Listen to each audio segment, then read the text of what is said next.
Puji Tuhan, Shalom Bapak Ibu yang dikasihi Tuhan. Sehat semua? Haleluya, anugerah Tuhan kita boleh ada sebagaimana kita ada ya. Puji Tuhan, tidak banyak membuang waktu, kita akan masuk di dalam kebenaran firman Allah. Malam hari ini saya tergerak, kita akan buka kitab Ayub pasal yang ke-29. Ayub pasal 29 ayat yang ke-19.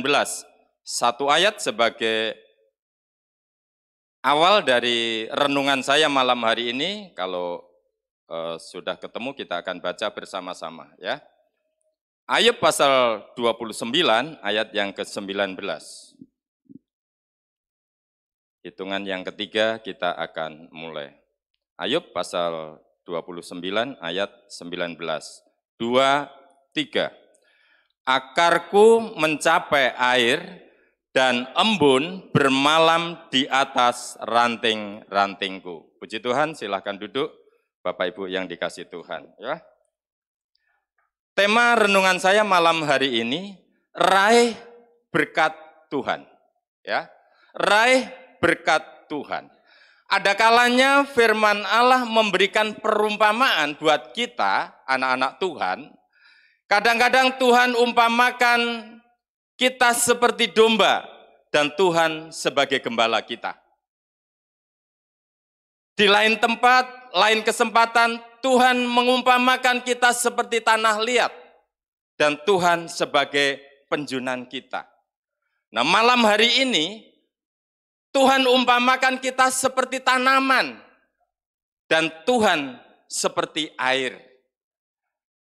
Dari contoh ketiga ini sangat membutuhkan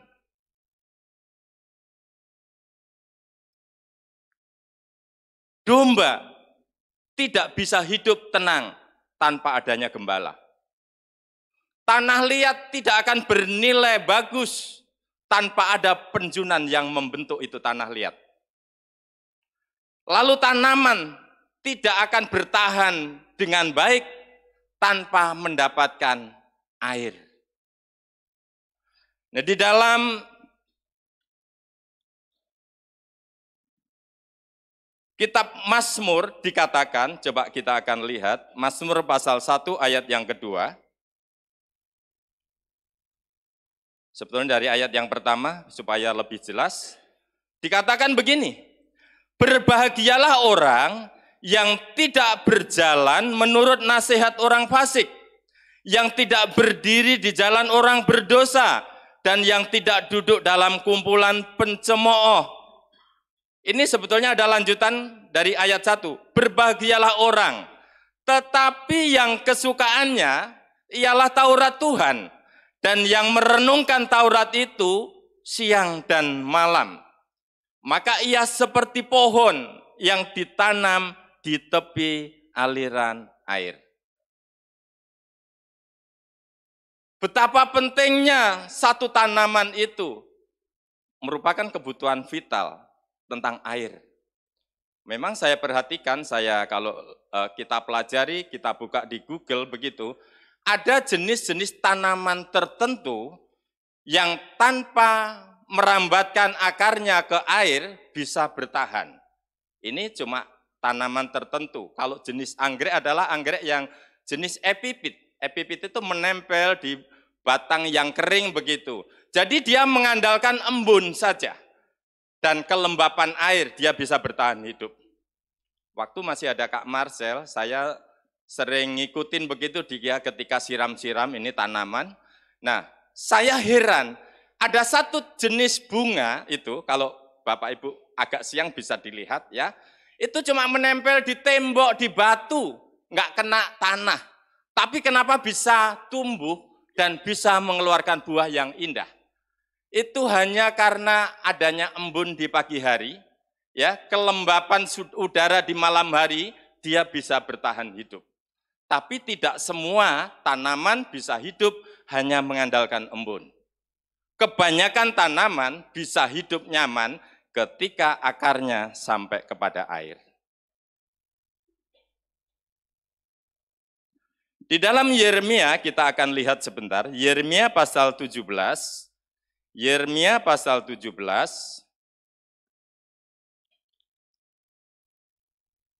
ayat yang ke-7, dikatakan begini, diberkatilah orang yang mengandalkan Tuhan, yang menaruh harapannya pada Tuhan.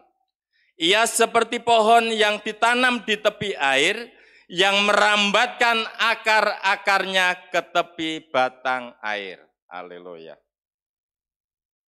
Kalau di Mazmur tadi dikatakan, berbahagialah orang yang kesukaannya Taurat Tuhan. Bapak, Ibu, Saudara sekalian, malam hari ini hadir di tempat ini membuktikan bahwa kesukaan Bapak, Ibu, Saudara adalah Taurat Tuhan, firman Tuhan. Amin. Dan ini adalah salah satu bekal kita mendekatkan diri kita kepada air sumber hidup itu. Yohanes pasal 7 ayat 37b dikatakan, barang siapa haus, baiklah ia datang kepadaku dan minum. Kalau haus, solusinya memang harus minum. Rohani kita ketika haus, hanya bisa dipuaskan dengan kita mendengar firman Tuhan. Amin. Sebab ketika kita mendengar firman Tuhan, di situ ada solusi buat kita. Di situ ada jalan keluar buat kita. Lewat anjuran-anjuran firman Tuhan. Ketika kita menghadapi kekhawatiran misalnya, di situ firman Allah mengatakan, janganlah khawatir, serahkanlah segala kekhawatiranmu kepadanya, karena Ia yang memelihara kamu. Jadi hati kita akan menjadi tenang ketika kita mulai dengar firman Tuhan. Nah, malam hari ini dampak apa yang timbul ketika tanaman itu dekat dengan air? Dampak apa yang ditimbulkan ketika akar-akar tanaman itu bisa sampai di tepi batang air itu? Itu luar biasa ya. Saya dulu pernah punya pohon kelapa ya, di depan rumah saya itu kan ada sungai kecil begitu, tapi airnya selalu ada begitu. Jadi tanaman itu ketika ditanam oleh Pak D saya, ya 3 tahun berikutnya itu segini, itu sudah mulai buah. Jadi saya metiknya saja enggak begini ke bawah, metiknya. Tahun berikutnya baru begini, tahun berikutnya begini. Nah sekitar 10 tahun berikutnya itu sudah susah, sudah tinggi, hampir 10 meter ya. Agak susah. Nah, waktu kakak hajatan itu pasang tenda susah, dipotong. Ya udahlah. Itu pohon kelapa berbuah terus. Karena apa? Ada di tepi sungai. Merambatkan akar-akarnya. Kalau kita tahu akar kelapa itu ya, kemana-mana itu. Merambat kemana-mana itu. Kemana ada air, di situ dia datang akar itu. Ya. Makanya berbuah terus. Waktu saya masih di Rayon 2 dulu, jadi ketika ibadah begitu, kita bikin es kelapa begitu, pohon petik sendiri itu, ya. Baru nanti es batu waktu ibadah begitu, proprek saya pecahin begitu ya. Jadi benar-benar segar. Pohon sendiri. Kenapa bisa berbuah baik? Karena ada di tepi aliran sungai. Nah, dampak yang ditimbulkan ketika akar itu bisa merambat ke tepi batang air, yang pertama adalah kita lihat di dalam Yeremia pasal 17 ayat yang ke-8. Ia akan seperti pohon yang ditanam di tepi air, yang merambatkan akar-akarnya ke tepi batang air, dan yang tidak mengalami datangnya panas terik. Sebetulnya bukan tidak mengalami datangnya panas terik. Sekalipun panas terik itu datang, sekalipun kemarau itu datang, dia tidak takut menghadapi kekeringan itu. Artinya apa? Dia tetap bergairah. Ketika akar tanaman itu nyampe ke tepi batang air, ketika kita dengan Allah kita ada hubungan yang baik, maka kita tetap ada gairah di dalam hidup kita. Amin. Sekalipun masalah boleh datang, tapi hubungan kita dengan Tuhan tidak akan mengurangi sukacita yang Tuhan berikan buat kita. Daunnya tidak akan layu, tidak loyo, tapi tetap segar. Ya, tetap segar. Namanya tanaman itu bisa diukur dari daunnya.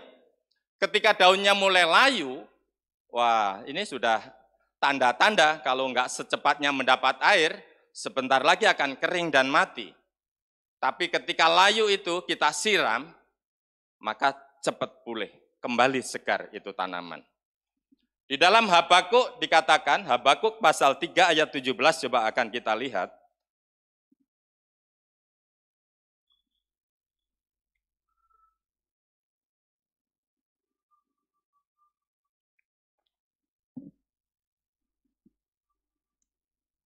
Habakuk pasal 3 ayat 17 dikatakan begini. Sekalipun pohon ara tidak berbunga, pohon anggur tidak berbuah, hasil pohon zaitun mengecewakan, sekalipun ladang-ladang tidak menghasilkan bahan makanan, kambing domba terhalau dari kurungan, dan tidak ada lembu sapi dalam kandang. Namun aku akan bersorak-sorak di dalam Tuhan, beria-ria di dalam Allah yang menyelamatkan aku. Amin. Ini masalah ini, problem ini, ekonominya merosot. Tapi Habakuk tetap respon kepada Tuhan. Bahwa yang memberikan hidup itu adalah Tuhan. Dia tetap beria-ria di dalam Allah. Karena apa? Dia tahu Allah adalah sumber daripada penghidupan kita. Jadi kehidupan kita tidak ditentukan dengan barang yang ada di depan kita.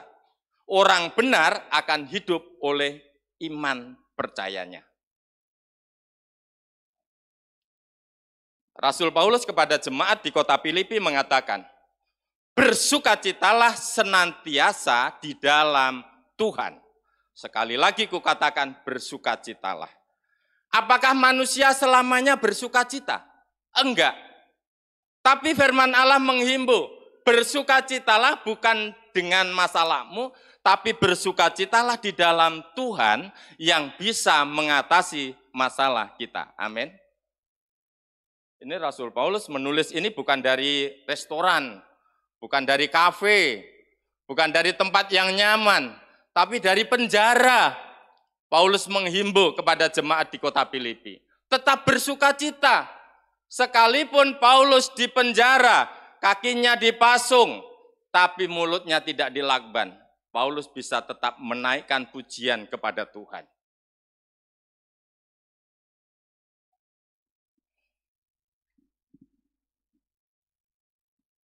Dalam Ayub pasal 2 ayat yang ke-9, kita akan lihat sebentar. Ayub pasal 2 ayat yang ke-9.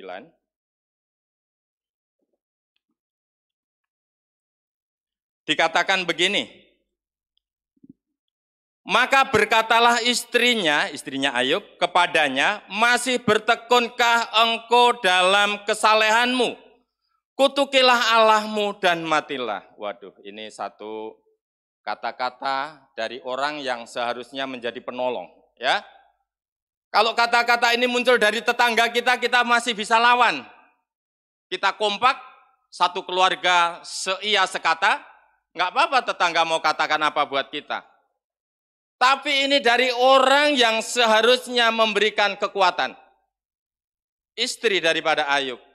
Ketika Ayub dalam posisi yang terpuruk, 10 anak meninggal, seluruh harta kekayaannya habis, dan Ayub sendiri ada dalam kondisi kesakitan.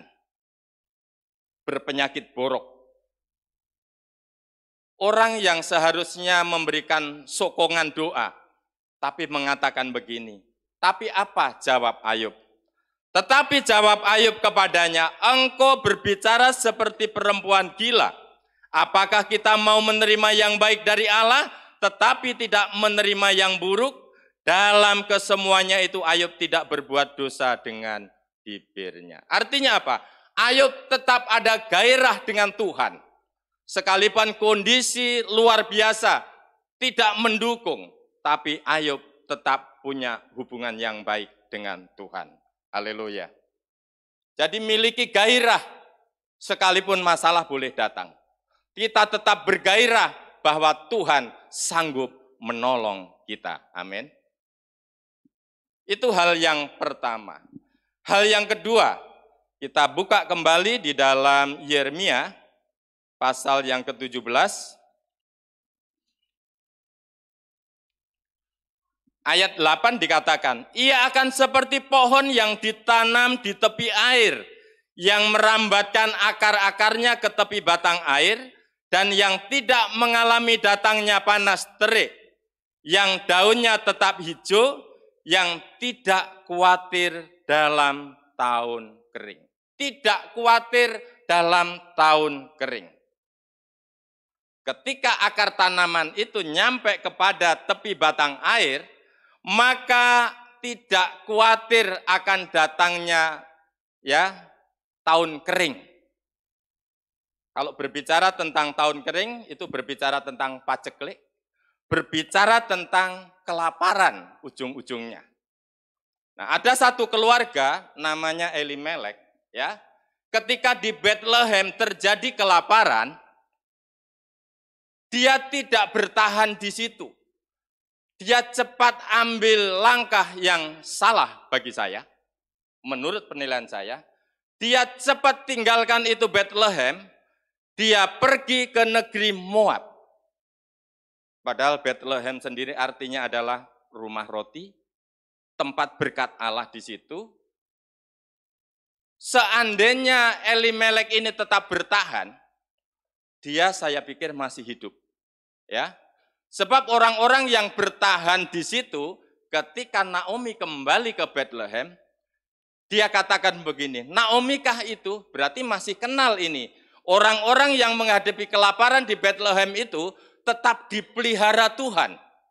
Tapi Elimelek secepatnya tinggalkan itu Bethlehem. Dia khawatir dengan tahun-tahun kering itu, dengan kelaparan yang dihadapi itu.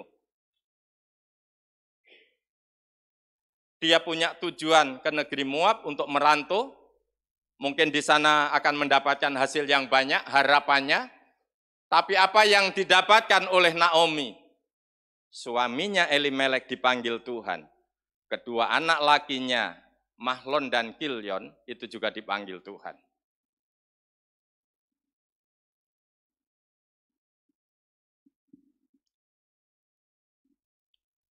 Jangan khawatir. Tidak khawatir dalam menghadapi tahun yang kering. Kita lihat di dalam Matius pasal 6 ayat 25. Coba sebentar. Matius pasal 6 ayat 25. Dikatakan begini. Karena itu aku berkata kepadamu, janganlah khawatir akan hidupmu, akan apa yang hendak kamu makan atau minum, dan janganlah khawatir pula akan tubuhmu, akan apa yang hendak kamu pakai. Bukankah hidup itu lebih penting daripada makanan, dan tubuh itu lebih penting daripada pakaian? Pandanglah burung-burung di langit yang tidak menabur, dan tidak menuai, dan tidak mengumpulkan bekal dalam lumbung, namun diberi makan oleh Bapamu yang di surga. Bukankah kamu jauh melebihi burung-burung itu? Jadi kadang-kadang kita mudah dihinggapi yang namanya khawatir itu. Khawatir, waduh jangan-jangan begini. Kata khawatir itu artinya adalah kita berpikir tentang hal-hal yang di depan, yang bisa menciptakan rasa cemas di dalam hati kita. Dan itu Tuhan sangat tidak senang. Karena apa? Tanda khawatir itu tanda kita kurang percaya kepada Tuhan. Tapi kalau kita percaya kepada Tuhan, kita berserah total kepada Tuhan, maka kita tidak perlu khawatir lagi. Yang membuat hidup kita adalah Tuhan. Tuhan pasti beracara. Kalau bangsa Israel yang jumlahnya jutaan manusia, eksodus dari Mesir ke Kanaan, melewati padang gurun, 40 tahun. Jutaan manusia dipelihara oleh Tuhan dengan caranya yang ajaib. Masakan dia nggak mampu memelihara satu rumah tangga kita. Amin. Haleluya. Kita itu jauh lebih berharga dibanding burung pipit. Saya perhatikan burung pipit ya. Kebetulan beberapa hari akhir ini di depan rumah saya itu kalau pagi burung pipit itu banyak sekali. Saya tadinya kenapa ya? Oh ternyata saya akan pelihara ayam. Jadi saya kasih umpan itu, ayam itu makannya dipatok-patok itu pada jatuh. Nah itu bagiannya burung pipit itu ternyata. Ya, jadi nggak ada berkat yang terbuang percuma. Habis dimakan ayam, tercecer burung pipit. Dia pagi-pagi sudah berkicau begitu ya. Wah ini tanda hari sudah pagi. Berkicau tanda senang, punya gairah untuk hidup sepanjang hari ini. Semalam sudah ditolong oleh Tuhan. Ini hari dia akan jalani. Pokoknya pagi-pagi dia keluar dari sarang, dia cari makanan. Dia percaya bahwa Allah yang menciptakan pasti memberi rezeki. Burung itu memang beda dengan semut. Ya, kalau semut musim kemarau cari makanan itu, kalau dapat makanan yang besar cari temennya, bawa itu ke lubang, disimpan. Ketika kemarau, sebab ketika hujan banyak air banjir, dia nggak bisa cari makanan. Dia simpan itu. Tapi burung lain, burung dikatakan nggak menabur, nggak menuai, nggak menyimpan dalam lumbung. Ini burung liar ya, bukan burung disangkar yang dipelihara. Ya, punya makanan stoknya 1 karung. Nah itu beda. Ini yang dimaksud adalah burung liar. Liar itu yang terbang setiap hari di alam bebas itu. Dia tidak menanam, tidak menabur, tidak menyimpan bekal di dalam lumbung. Tapi dipelihara oleh Tuhan. Dari hari ke sehari dipelihara. Dan pemeliharaan Tuhan itu sempurna. Tidak ada satu burung pipit pun yang jatuh tanpa seizin daripada Tuhan. Amin. Bahkan firman Allah katakan, rambut di kepala kita itu dihitung oleh Tuhan. Kadang-kadang kita menyepelekan kan?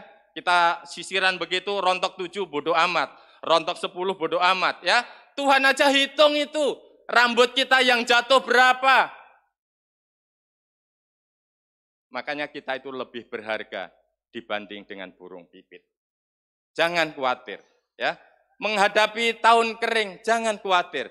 Ada Allah yang sanggup menolong kita. Amin. Hal yang kedua, kita tidak perlu khawatir. Lalu yang ketiga, Yeremia pasal 17 ayat yang ke-8 lagi, kita akan lihat sebentar.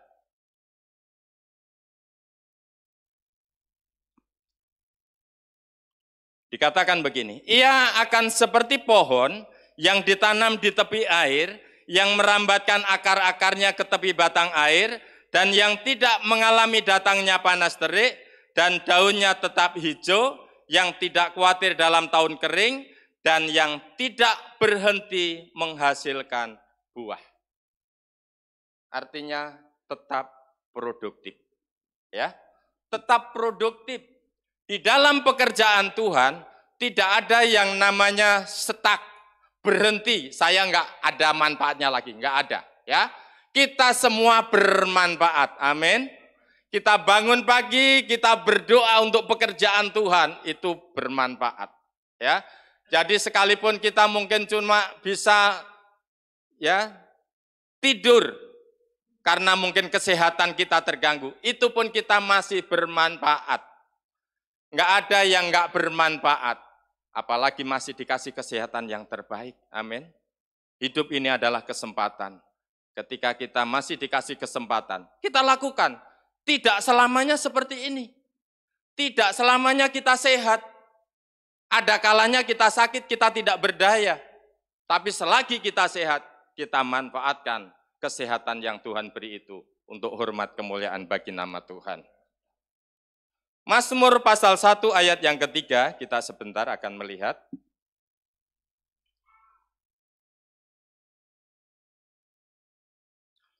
Ia seperti pohon yang ditanam di tepi aliran air, yang menghasilkan buahnya pada musimnya, dan yang tidak layu daunnya, apa saja yang diperbuatnya berhasil. Yang menghasilkan buahnya pada musimnya. Ya memang kalau tanaman itu biasanya berbuah itu sesuai dengan musim. Tapi lewat teknologi pertanian, tanaman itu bisa dibikin berbuah sepanjang masa bisa. karena sentuhan ya mungkin pupuk-pupuk yang memacu untuk bunga itu bertumbuh begitu ya. Saya coba ditawarin kemarin ketika ke arah Gunung Sindur itu ya.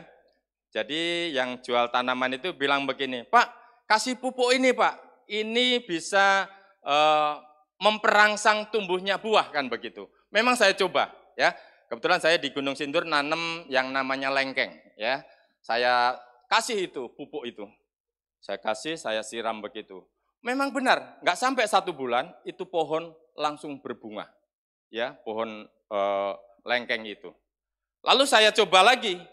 Di depan rumah saya tanemin rambutan. Ya, rambutan. Itu masih kecil. Batangnya masih tingginya masih segini. Sebetulnya belum memungkinkan untuk berbuah. Tapi saya kasih pupuk itu sampai 3 kali. Mana ya buktinya Budi itu yang jualan itu kok ini beda ini, udah 2 kali, ini 3 kali saya. Kemarin mulai nongol itu bunganya. Kalau dilihat hasilnya paling nanti juga dapatnya cuma 2-3 biji. Tapi senangnya kita sebagai yang nanam itu, kalau pohon itu berbuah, itu kita senang. Ya, bukan nominalnya, bukan mungkin hasilnya yang cuma sedikit itu. Tapi senang, kita bangga. Oh, tanaman saya ternyata ada buahnya. Ya. Nah, Tuhan itu juga menghendaki buah dari kita. Coba akan kita lihat di dalam Yohanes pasal 15 ayat yang ke-7. Coba kita akan lihat.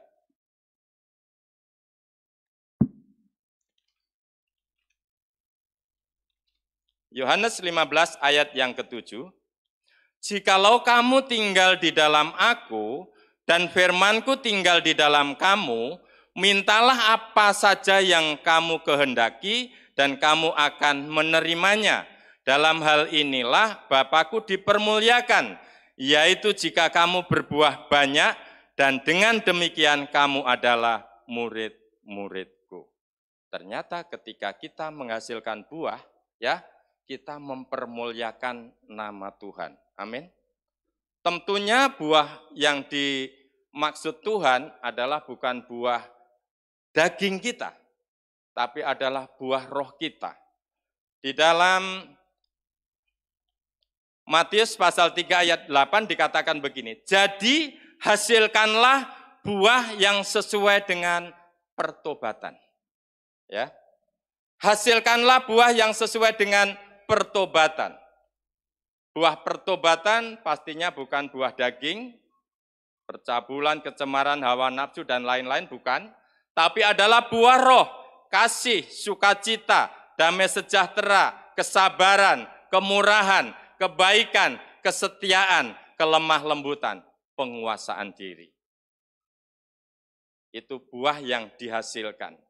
Buah roh yang dihasilkan oleh orang-orang, oleh anak-anak Tuhan yang sudah diperbaharui oleh Tuhan. Apa yang baik, pikirkanlah.